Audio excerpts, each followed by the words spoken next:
Nasir electronics mobile shoppe furniture व E bike centre Salgare घेऊन उन्हाळी गुढीपाडवा धमाका इलिको कंपनीची ई बाईक सर्वात स्वस्त एकदम जबरदस्त फक्त 39,500 पासून पुढे कोणत्याही कंपनीची जुनी ई बाईक द्या नवीन ई बाईक घ्या एक्सचेंज ऑफर बजाज फायनान्सच्या साहाय्याने 0% व्याजदर कोणत्याही वस्तू खरेदीवर लकी ड्रॉ कुपन आमच्या शाखा क्रमांक 1 पोस्ट ऑफिस समोर सलगरे शाखा क्रमांक 2 हिरा हॉटेल चौक मिरज शाखा क्रमांक 3 देशिंग कॉर्नर कवठे महांकाळ शाखा क्रमांक 4 नायरा पेट्रोल पंप समोर हल्याळ रोड आथनी।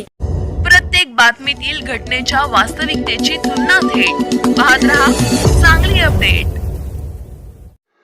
मिरज पंचायत समितीच्या प्रशासकीय इमारतीवर समस्त आंबेडकरी समाज बोलवड गावचे सचिन कांबळे तुषार खांडेकर धनराज कांबळे सागर आवळे झेंडे स्वप्नील बनसोडे तसेच हजारो कार्यकर्त्यांच्या वतीने विश्वरत्न डॉक्टर बाबासाहेब आंबेडकर असे नाव देण्यात आले होते। तसेच आतील सभागृहाला धर्मवीर छत्रपती संभाजी महाराज यांचेही नाव होते। मात्र जातीयवादी मानसिकतेच्या प्रशासनाने ही दोन्ही नावे रातोरात बेकायदेशीर व गैर पद्धतीने हटवल्याचा आरोप करत या घटनेच्या निषेधार्थ सांगली मिरज कुपवाड शहर तसेच मिरज ग्रामीण भागातील हजारो कार्यकर्त्यांच्या उपस्थितीत समस्त आंबेडकरी समाजाच्या वतीने बैठक आयोजित करण्यात आली। या बैठकीत पुढील कायदेशीर लढा तसेच रस्त्यावर उतरून व्यापक स्वरूपाचे आंदोलन उभारण्याबाबत दिशा निश्चित करण्यात आली। यावेळी उपस्थित मान्यवरांनी आपले मते व्यक्त करताना सांगितले की ज्या महामानवाने भारताला संविधान दिले त्या डॉक्टर बाबासाहेब आंबेडकर यांच्या नावासाठी आजही संघर्ष करावा लागतो ही आपल्या समाजाची मोठी शोकांतिका आहे।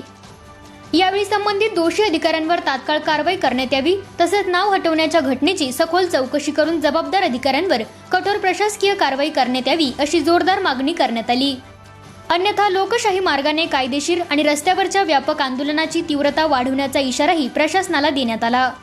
डॉक्टर बाबासाहेब आंबेडकर यांचं नाव शिवशाहू फुले आंबेडकर चळवळीतील कार्यकर्त्यांच्याकडून देण्यात आलेलं होतं। ते नाव मिरज पंचायत समितीच्या जातीवादी प्रशासनाने आणि सांगली जिल्ह्याचा जातीवादी सीओ विशाल नरवाडे यांनी संगनमत करून 2002चा शासन निर्णय दाखवून म्हणजे तो शासन निर्णय काय आहे तर तो शासन निर्णय जे सार्वजनिक बांधकाम विभागाचे रस्ते आहेत आणि जे पूल आहेत त्या पुलांना आणि त्या रस्त्यांना महापुरुषांची नावं देण्यात येऊ नयेत असा शासन निर्णय असताना या इमारतीला तो शासन निर्णय लागू होत नाही। पण काल आंबेडकरी समाजातील कार्यकर्त्यांची दिशाभूल करून त्यांनी पोलीस संरक्षण घेऊन पळ काढला। परंतु आज सांगली जिल्ह्यातील शिवशाहू फुले आंबेडकर चळवळीतील कार्यकर्त्यांची या विषयावरती पुढील दिशा आणि दशा ठरवण्यासाठी बैठक आयोजित करण्यात आलेली होती आणि त्यामध्ये सर्वानुमते कायदेशीर लढाई आणि रस्त्यावरची लढाई लढली गेली पाहिजे असा निर्णय झालेला आहे।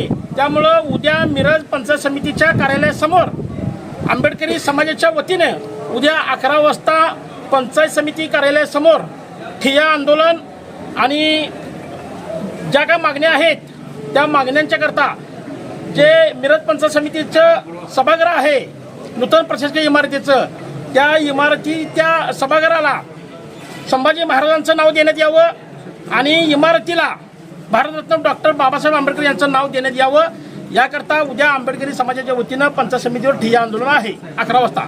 जय भीम जय शिवराय। आणि ते नोटीसचा विषय आणि सगळ्यात महत्त्वाचं म्हणजे प्रशासन किती जातीवादी भूमिकेत आहे याचं नाही सांगूया आता याचं उदाहरण उद्या पायथान घेऊन तर सांगायचं बापू त्यांना तर आता म्हणजे त्यांना पण कळू द्या सगळ्यालाच कळू दे की नोटीस पण तुम्हाला सगळ्या पत्रकार बांधवांना आपण शेअर करतो की जी 4 तारखेची सभापतीची निवड आहे त्या 4 तारखेच्या सभापतीची निवडीची जी काही नोटीस काढलेली आहे काल नोटीस काढल्या आणि जी नावाची फलक काढली गेलेली आहे सभागृहाच्या नावाचा फलक काढला गेलेला आहे ज्या छत्रपती संभाजी राजांच्या नावाचा सभागृहाचं नामकरण झालेलं होतं तो फलक सुद्धा काढला गेलेला आहे तो बेकायदेशीर होता म्हणून आणि प्रशासनाने म्हणजे मिरजेच्या प्रांताधिकाऱ्यांनी ही नोटीस काढलेली आहे त्याच्यामध्ये स्पष्ट उल्लेख केलेला आहे की धर्मवीर छत्रपती संभाजी महाराज सभागृह अशा ठिकाणी ती पंचायत समितीची 4 तारखेची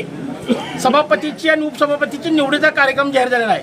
मग प्रांत नोटीस काढताना नेमकं कुठल्या ठिकाणी नोटीस बसून काढलेला आहे बरोबर आहे की नाही त्यांना या गोष्टीची कल्पना नव्हती काय की बाबा आतल्या सभागृहाला ही नाव बेकायदेशीर असल्यामुळं प्रशासनानंच काढलंय कुठल्या कार्यकर्त्यांनी किंवा कुठल्या संघटनेने काढलेलं नाही। मिरज पंचायत समितीनं ते नाव काढलंय बेकायदेशीर आहे म्हणून आणि पुन्हा तुम्ही नोटीस काढत असताना पुन्हा ते नाव या नोटीसमध्ये उल्लेख करायचा काय संबंध होता बरोबर आहे। म्हणजे अधिकारी हे मस्तवर आहेत. त्यामुळं उद्या अधिकाऱ्यांचं तोंडी चप्पलला आंबेडकर समाजाचे कार्यकर्ते फोडणार. डॉक्टर बाबासाहेब आंबेडकरांचा इथं जमल्याबद्दल आणि उद्या 11 वाजता पंचायत समिती कार्यालयासमोर सर्व आमच्या जिल्ह्यातल्या बाबासाहेब चळवळीतले आंबेडकर चळवळीतले सर्व अधिकारी पदाधिकारी ज्येष्ठ यांनी जमावं हीच मी एवढी विनंती करतो.